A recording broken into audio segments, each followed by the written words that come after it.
आपका वोट आपकी ताकत, वोट जरूर डालें।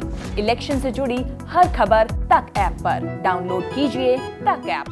राजस्थान में गहलोत सरकार ने हाल ही में 44 राजनीतिक नियुक्तियां की है, जिसमें से बोर्ड के निगम के अध्यक्ष, उपाध्यक्ष और बाकी चीज़ें भी की है। इन्हीं में से कुछ चर्चित चेहरे भी है और उन्हीं में से एक है पूर्व सांसद मानवेंद्र सिंह, जिन्हें सैनिक कल्याण सलाहकार समिति का अध्यक्ष बनाया गया है। सबसे बड़ी बात है कि आखिर मानवेंद्र सिंह को 2018 में विधानसभा चुनाव हारे, 2019 में लोकसभा चुनाव हारे, लेकिन उसके बावजूद भी उन्हें राजनीतिक नियुक्ति जो दी गई है उसके पीछे की कहानी बड़ी दिलचस्प है। इसके लिए फ्लैशबैक में जाना होगा कि किस तरीके से मानवेंद्र सिंह का इतिहास रहा है, क्योंकि सेना से जुड़े उनका पूरा परिवार रहा है हमेशा से ही। उनके पिता सेना में रह चुके हैं और मानवेंद्र सिंह खुद भी सेना से ही आते हैं और उन्हें ऐसी कई समितियां हैं जिसमें वो सदस्य भी रह चुके हैं और लगातार सैनिकों को लेकर वो अपनी आवाज़ बुलंद करते रहते हैं।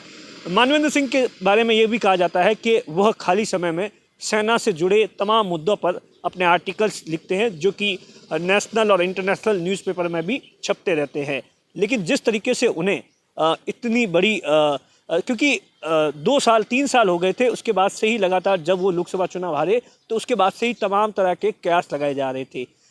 आखिर मानवेंद्र सिंह को जिस तरीके से नियुक्ति दी गई है उसके पीछे की क्या कहानी? उसके पीछे की कहानी ये है कि जब 2018 में मानवेंद्र सिंह ने बीजेपी को अलविदा कहकर कांग्रेस ज्वाइन कर दी थी, उस समय ऐसा बताया जाता है कि राजनीतिक गलियारों में इस बात की चर्चा है कि मानवेंद्र सिंह ने साफ तौर पर कहा था कि वो लोकसभा का चुनाव लड़ना चाहते हैं। लेकिन जब अचानक ही विधानसभा चुनाव से पहले इस बात को लेकर डिस्कशन हुआ कि आखिर उस वक्त की मुख्यमंत्री वसुंधरा राजे के सामने कौन चुनाव लड़ेगा, और उसी वक्त चर्चा में नाम आया मानवेंद्र सिंह का।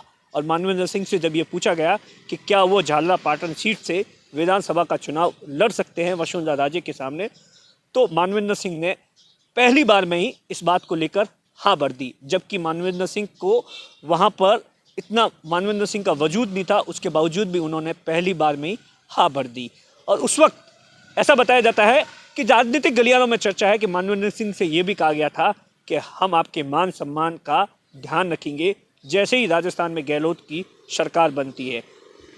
और उसके बाद क्या हुआ, क्योंकि जिस तरीके से मानवेंद्र सिंह विधानसभा चुनाव वसुंधरा के सामने बड़े अंतराल से हार गए, उसके बाद में 2019 का चुनाव आया, बाड़मेर जैसलमेर से लोकसभा से चुनाव लड़े, कैलाश चौधरी से हार गए और कैलाश चौधरी को मोदी सरकार में केंद्रीय कृषि राज्य मंत्री बनाया गया। और 3 साल के बाद में अब उन्हें एक बार फिर से राजनीतिक नियुक्ति मिली है।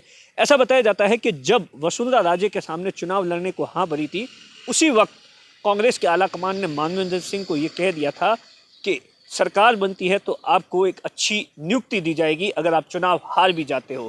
क्योंकि जिस तरीके से वसुंधरा राजे का और मानवेंद्र सिंह के परिवार का अनबन रहा है, जग जाहिर बात है। क्योंकि जिस तरीके से 2014 के चुनाव में वसुंधरा राजे ने अपना वीटो यूज़ करके जसवंत सिंह का टिकट कटवा दिया था, 2013 के विधानसभा चुनाव में पहली लिस्ट में मानवेंद्र सिंह का सिर्फ से नाम नहीं आया था, और 2014 के बाद मानवेंद्र सिंह को वसुंधरा राजे सरकार में मंत्री तक बनने नहीं दिया था। और इसी बात का बदला मानवेंद्र सिंह लेना चाहते थे, लेकिन वो चुनाव हार गए।